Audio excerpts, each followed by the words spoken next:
प्रस्तुत है आज का सुविचार। तो आज का सुविचार है, बुद्धिमान व्यक्ति दूसरों की गलतियों से सीखता है। From the errors of others, a wise man corrects his own।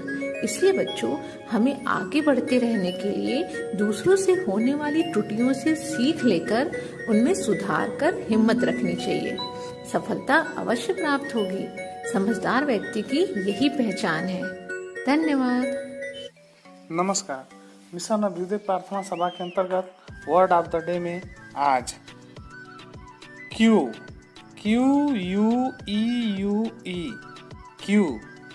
Q miss होता है कतार, पंक्ति में खड़े होना। धन्यवाद। सुप्रभात प्यारे बच्चों। और अब आज की पहेली। हाथी जैसी मस्त चाल, गैंडे से भी मोटी खाल, सड़क बनने से पहले उसी की देख लो चाल। एक बार फिर से। हाथी जैसी मस्त चाल, गैंडे से भी मोटी खाल, सड़क बनने से पहले उसी की देख लो चाल। सोचिए। बिल्कुल ठीक सोचा। इसका उत्तर है रोड रोलर। धन्यवाद। नमस्कार। इतिहास के पन्नों से 1886 में आज ही अमेरिका के आविष्कारक और रसायन शास्त्री मार्टिन हेल ने एल्यूमीनियम की खोज की। यह दिन हमारे जीवन की एक अहम वस्तु को समर्पित है। वह वस्तु है एल्यूमीनियम, जो हमारे जीवन में काफी अहमियत रखता है। हमारे रोजाना की चीजों में भी इसका इस्तेमाल होता है, जैसे रोटी लपेटने के लिए इस्तेमाल होने वाली एल्युमिनियम की फॉइल। खाना बनाने के बर्तन भी एल्युमिनियम के बने होते हैं। एरोस्पेस इंडस्ट्री में इसका इस्तेमाल होता है। परिवहन के साधनों और इमारतों में भी इसका इस्तेमाल होता है। 1947 में आज ही दुनिया को मानक में पिरोने वाले अंतर्राष्ट्रीय मानकीकरण संगठन की स्थापना हुई। आज के लिए इतना ही। धन्यवाद। नमस्कार। आज के विशेष में हम चर्चा करेंगे इंटरनेशनल ऑर्गेनाइजेशन फॉर स्टैंडर्डाइजेशन यानी कि अंतर्राष्ट्रीय मानकीकरण संगठन, जिसे अधिकतर ISO कहा जाता है। ISO विभिन्न राष्ट्रों के मानक संगठनों के प्रतिनिधियों से गठित एक अंतर्राष्ट्रीय मानक विन्यास संस्था है। इसकी स्थापना 23 फरवरी 1947 को विश्वव्यापी औद्योगिक एवं वाणिज्यिक मानकों को घोषित करने हेतु हुई थी। इसका मुख्यालय स्विट्जरलैंड के जेनेवा शहर में स्थित है। यद्यपि ISO स्वयं को एक गैर सरकारी संगठन कहता है, इसकी मानक स्थापित करने की क्षमता या तो समझौतों के द्वारा या फिर राष्ट्रीय मान के कारण प्रायः कानून बन जाती है और यही इसको गैर सरकारी संगठनों से अधिक शक्तिशाली बनाता है। वैसे व्यवहार में यह एक संकाय या अल्पकालीन संगठन जैसे कार्य करता है, जिसकी सरकारों से मजबूत कड़ियां हैं। धन्यवाद। गुड मॉर्निंग स्टूडेंट्स, प्रस्तुत है आज के प्रश्नोत्तरी यानी क्विज ऑफ द डे। इसमें सबसे पहला प्रश्न है, पनामा देश की राजधानी कहाँ है? उत्तर है पनामा सिटी। पनामा पूरी दुनिया में मात्र एक ऐसी जगह है जहां आप सूर्य को प्रशांत पर उगते हुए और अटलांटिक पर डूबते हुए देख सकते हैं, वो भी सिर्फ एक ही जगह से। बारबाडोस देश की राजधानी कहाँ है? उत्तर है ब्रिज टाउन। बारबाडोस देश का नाम बारबाडोस यहाँ के बियर्डेड ट्रीज से लिया गया है, जिन्हें दाढ़ी वाले पेड़ों के नाम से जाना जाता है। अल साल्वाडोर देश की राजधानी कहाँ है? उत्तर है सान साल्वाडोर। अल साल्वाडोर मध्य अमेरिका का सबसे छोटा व सबसे ज़्यादा घनी आबादी वाला देश है। हैती देश की राजधानी कहाँ है? उत्तर है पोर्ट ऑफ प्रिंस।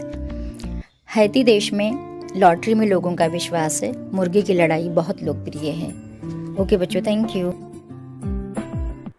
सुप्रभात बच्चों, प्रस्तुत है आज का बाल गीत। बाल गीत का शीर्षक है चना जोर गरम।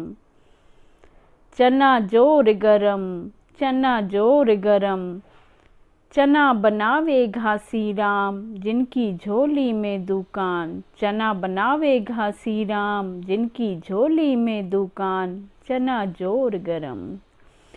चना चुरमुर बोले, बाबू खाने को मुंह खोले। चना चुरमुर बोले, बाबू खाने को मुंह खोले। चना जोर गरम। चना खावे तोता मैना, बोले अच्छा बना चबेना।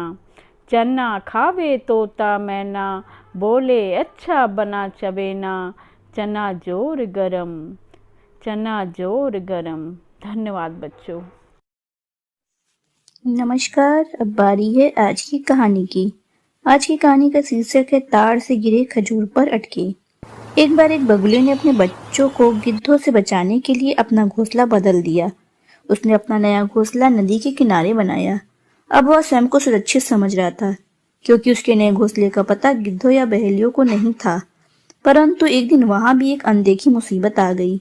जब वह अपने तथा अपने बच्चों के लिए मछलियां पकड़ने गया हुआ था, तभी बाढ़ से उफनती नदी की एक लहर आई और उसके घोंसले को बहाल कर ले गई। जब बगुला लौट कर आया तो देखा उसका घोंसला और बच्चे लापता थे। बेचारा फूट फूट कर रोने लगा। उसने सोचा, मैंने गिद्धों और बहेलियों से अपने बच्चों को बचाने के लिए एक नया स्थान पर अपना घोंसला बनाया, मगर मैं तो ताड़ से गिरकर खजूर पर अटक गया। काश वर्षा ऋतु में बाढ़ से उफनती नदी के किनारे घोंसला बनाने से पहले मैंने अच्छी प्रकार सोच विचार किया होता, मगर जो हो गया उसे बदला नहीं जा सकता। निराश बगुला कुछ देर वहीं खड़ा कलपता रहा, फिर वापस चला गया और कभी लौटकर नहीं आया। तो दोस्तों, इस कहानी का निष्कर्ष है, व्यक्ति शत्रु से बच सकता है, मृत्यु से नहीं। Thank you. नमस्कार, आज मोटिवेट और सेल्फ का विषय है सीखने का चक्र पूरा करें। जब हम किसी शब्द को पढ़ते हैं तो उसी पल हमारे मन में भीतर से भी वही आवाज़ आती है। ये आवाज़ उस वक्त नहीं आती जब हम कोई ऐसी भाषा पढ़ते हैं जिसे हम पहचान नहीं सकते। बिल्कुल यही कॉन्सेप्ट हमारे बच्चों के सीखने के साथ भी है। उन्हें वो चीज़ आसानी से याद हो जाती है जिसे पढ़ने पर उसकी ध्वनि उनके मन में सुनाई देती है। जिस शब्द की ध्वनि उनके मन में सुनाई नहीं देती, वह उसे ना ही ठीक से पढ़ पाते हैं और ना ही सीख पाते हैं। हमें इसे एक चक्र के रूप में समझना चाहिए। देखना, सुनना, बोलना और लिखना। बच्चों को कोई भी नई चीज़ सिखाने के लिए उसका सीखने का चक्र पूरा होना बहुत आवश्यक है। कोई चीज़ देखी है पर सुना नहीं, सुना है पर बोला नहीं, बोला है पर लिखा नहीं, लिखा है पर देखा नहीं, या इनमें से कोई भी एक चीज़ छूट गई तो सीखने का चक्र पूरा नहीं होगा।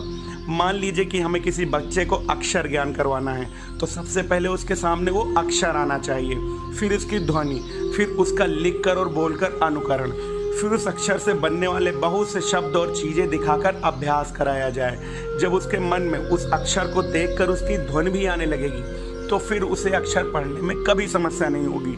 किसी भी भाषा का हर एक अक्षर एक ध्वनि है, वह ध्वनि आपके छात्र के मन में सुनाई देनी चाहिए, और यही हम शिक्षकों का सबसे बड़ा लक्ष्य है। इसके लिए हमें कक्ष में बोलना होगा, चित्र बनाना या दिखाना होगा, ध्वनि सुनानी होगी, बोर्ड पर लिखना होगा। अगर उपरोक्त में से एक भी चीज़ छूट रही है तो हमारे शिक्षण का और उनके सीखने का चक्र पूर्ण नहीं होगा। धन्यवाद। आपका दिन शुभ हो।